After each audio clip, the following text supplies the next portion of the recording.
रहमतुल्लाहि व बरकातुहू। इत्तेहाद न्यूज़ में आप सभी का खैर मकदम है।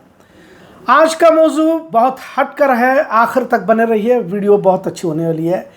कि आज का मौजू ये है कि अगर कोई हिंदू अगर गद्दारी करता है तो उसे माफ़ कर दिया जाता है, और अगर कोई मुसलमान है और वो देशभक्त भी है तो उस पर सवाल खड़े किए जाते हैं। बस छावा फिल्म को लेकर जो मुल्क भर में घमासान जारी है, उसी पर आज का मौजू है। आजकल तारीखी शख्सियतों को लेकर मुल्क में घमासान छिड़ा हुआ है। औरंगजेब आलमगीर को लेकर महाराष्ट्र में अबू असीम आज़मी को माफ़ी मांगने के लिए कहा जा रहा है।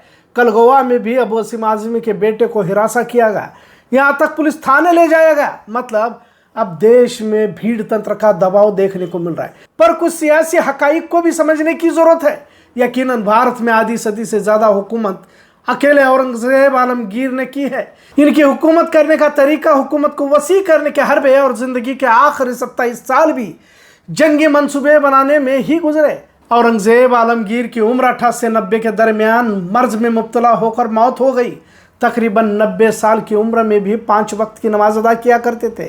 तारीखदान लिखते हैं कि जब इनकी रूह कब्ज हो रही थी तब भी जुबान से जिक्र और तस्बीह के मनके को आगे करते हुए देखा गया। कुरान मजीद से इन्हें काफ़ी मोहब्बत थी और कई कुरानों को उन्होंने खुद हाथ से लिखा। औरंगजेब की नफरत में फ़िलहाल कई झूठी खबरों को फैलाकर इन्हें खलनायक बनाने की कोशिश जारी है, लेकिन आधी सदी से ज़्यादा सरजमीन हिंद पर सल्तनत करने वाला बेताज बादशाह कोई गुजरा तो वह औरंगजेब आलमगीर ही था। अब इसे आक्रांता, बाहरी या फिर हिंदू विरोधी बनाया जा रहा है। भाजपा संघ की सियासत नफरती होती है, यह सभी जानते हैं। कर्नाटक में भी इसी तरह टीपू सुल्तान को खलनायक बनाने की कोशिश की गई और दोनों जगहों पर कुछ हद तक कामयाब हुए कह सकते हैं। सभी जानते हैं कि जो भी तारीखी जंगें भारत में हुई है, सत्ता हासिल करने के लिए हुई थी। अगर कोई हिंदू बादशाह था तो वहाँ मुस्लिम फौजी या मुस्लिम सिपह सालार हुआ करते थे, और अगर हिंदू बादशाह होता तो मुस्लिम सिपह सालार और कुछ मुस्लिम फौजी भी हुआ करते थे। और यह तारीख की वो सच्चाई है जिसे झुटलाया नहीं जा सकता। पर जिस तरह एक नफरती और प्रोपेगेंडा फिल्मों के जरिए माहौल को तनाव में बदलने की कोशिश की जा रही है, बड़ा अफसोस करने का लायक कहा जा सकता है। बेलगाम महाराष्ट्र का सरहदी शहर होने से यहाँ भी इसका असर शिद्दत से महसूस किया जा सकता है। लिहाजा थोड़ा इसी मद्देनज़र में तारीख़ी हक़ाइक़ को समझने की कोशिश करेंगे।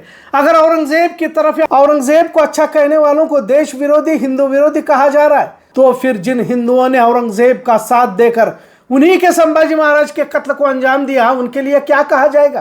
क्योंकि बात संभाजी महाराज की हो रही है तो उनके कत्ल को अंजाम देने वाले गनोजी शिर्के और कान्होजी शिर्के संभाजी महाराज की बीवी येसुबाई के भाई थे। एक और रिश्ता यहाँ के गनोजी शिर्के की शादी संभाजी महाराज की बहन कुंवरबाई से हुई थी, मतलब बहनों ही भी थे। और जिन दो भाइयों के नाम हमने बताए, कान्होजी शिर्के और गनोजी शिर्के, इनके पिताजी यानी वालिद पिड़ाजी शिर्के औरंगजेब की सल्तनत में दाभोल के सिपह सालार के खदमात अंजाम दे रहे थे और इन्हीं की हुकूमत थी। और ये दोनों भाइयों ने मिलकर संभाजी महाराज के खिलाफ साजिश रची और इनके कत्ल की साजिशों को अंजाम दिया। और इन्होंने मुगल बादशाह औरंगजेब के सिपह सालार मकबर खान से मिलकर कुछ मुआहिदों के तहत संभाजी महाराज को पकड़वाया। खैर, इस तरह कई सारे मिसालें तारीख में देखने को मिलती हैं। तारीख के कुछ ऐसे पहलू हैं जिन पर बजाय गौर करने के सिर्फ मुस्लिम नफरत की जहनीत में मुलव्विस अंधभक्त फिल्म ही को असली तारीख कह रहे हैं, जबकि फिल्म के डायरेक्टर लक्ष्मण उतेकर ने माफ़ी मांगी है क्योंकि शिर्के फैमिली ने 100 करोड़ का डिफेमेशन केस फाइल करने की धमकी दी है। तारीख में एक और नाम है उदयवान सिंह राठौड़, बहुत ही ताकतवर राजपूत। इसने भी शिवाजी की हुकूमत के खिलाफ औरंगजेब की सिपह सालार राजा जय सिंह से जा मिले और सिंहगढ़ को जीतने के लिए मराठाओं से लड़े। कोंडाना किले का सूबेदार भी औरंगजेब ने ही राठौड़ को बनाया था। और भी तवील फहरिस्त है, लेकिन असल कहने की बात यह है कि औरंगजेब को इंसाफ पसंद बादशाह कहने वालों को देश विरोधी साबित करने की कोशिश की जा रही है, हिंदू विरोधी बताया जाता है। पर उन लोगों का क्या जो हिंदू तो थे ही और शिवाजी महाराज संभाजी महाराज के खिलाफ औरंगजेब की फौज में शरीक होकर मराठों से या राजपूतों के खिलाफ लड़ते थे, और आज भी उन्हें हुकूमतों में डिप्टी सीएम तक बनाया जाता है, जिनके खानदान वालों ने संभाजी महाराज के खिलाफ गद्दारी की थी। क्या सिर्फ मुसलमानों का ही कोई औरंगजेब की तारीफ करे तो तकलीफ होती है? दरअसल अंधभक्त बनने के बजाय तारीखी हक़ाइक़ को समझने की कोशिश करें। इस दौर के अंधभक्तों को दिगर परेशानियों से ज्यादा मुगलों ने हम पर अत्याचार बहुत किया है कि चिंता सता रही है। जबकि हकीकी हालात ये है कि बच्चों के स्कूल की फीस, घरों में अस्पताल को बुजुर्गों को दिखाने के लिए दवाई का खर्च बोझ हो रहा है। नौकरी नहीं है, बेरोजगारी की वजह से घरों में कई नौजवान बेकार बैठे हैं, लेकिन इसे मुगलों की फिक्र लगी हुई है। इससे भी अफसोसनाक यह है कि तारीख को सही पढ़ने के बजाय प्रोपेगेंडा फिल्मों से ही तारीख ली जा रही है। कश्मीर फाइल्स, पद्मावत, साबरमती एक्सप्रेस और अब छावा 370 नाम की भी फिल्म आई थी और भाजपा 370 हटाने से बदलाव की बात कर रही थी। पर हकीकत यह है कि कितने कश्मीरी पंडित कश्मीर में वापस चले गए। रिपोर्ट तो ये कहती है कि जो कुछ बचे हुए थे वो भी अब कश्मीर छोड़कर चले गए। आज के मौजू के पीछे यही मकसद कि तारीख की शख्सियत पर फिल्में ज़रूर बनाएं, लेकिन तारीख में जिन हिंदुओं ने मुगल बादशाहों के साथ मिलकर जुल्म के हिस्सेदार बने थे, इन्हें क्यों छोड़ दिया जा रहा है? क्योंकि आज भी इनके खानदान से लोग सियासत में मौजूद हैं, पर बजाय उन्हें कुछ कहने से महज औरंगजेब की तारीफ करने वालों पर मुकदमे दायर किए जा रहे हैं। कहाँ तक सही है? कर्नाटक में भी टीपू सुल्तान को इसी तरह से पेश किया जा रहा है और भाजपा संघ के दबाव में कांग्रेस हुकूमत भी अब टीपू सुल्तान पर जुबान तक खोलने को तैयार नहीं। लिहाजा संभाजी महाराज की फिल्म को लेकर एक तरह का नैरेटिव चलाया जा रहा है।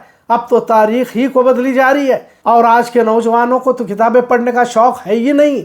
व्हाट्सएप यूनिवर्सिटी या फिर प्रोपेगेंडा फिल्मों के जरिए ही तारीख को सही समझा जा रहा है, जिससे नफरती गिरोह और बढ़ रहे हैं। औरंगजेब की दास्तान को धर्म के चश्मे से ना देखे।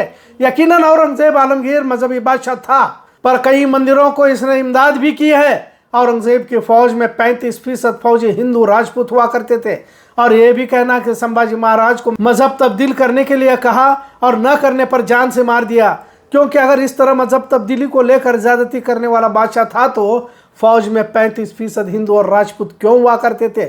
महाराजा जय सिंह, महाराजा जसवंत सिंह, राजा राम सिंह, राजा भगवंत सिंह गोंडाना, राजा किरात सिंह और भी सैकड़ों हिंदू और राजपूत औरंगजेब की सेना में हुआ करते थे। पर अब यह कहना कि अगर औरंगजेब की तारीफ करने वालों पर मुकदमे, औरंगजेब की फौज में खिदमत देने वाले हिंदुओं के खानदान वालों को आज भी ओहदों से नवाजना, ये महज दोगलापन नहीं तो क्या है? आज का मौजू कैसा लगा, इस पर ज़रूर कमेंट करें। इत्तेहाद न्यूज़ देखने के लिए शुक्रिया। अल्लाह हाफिज़।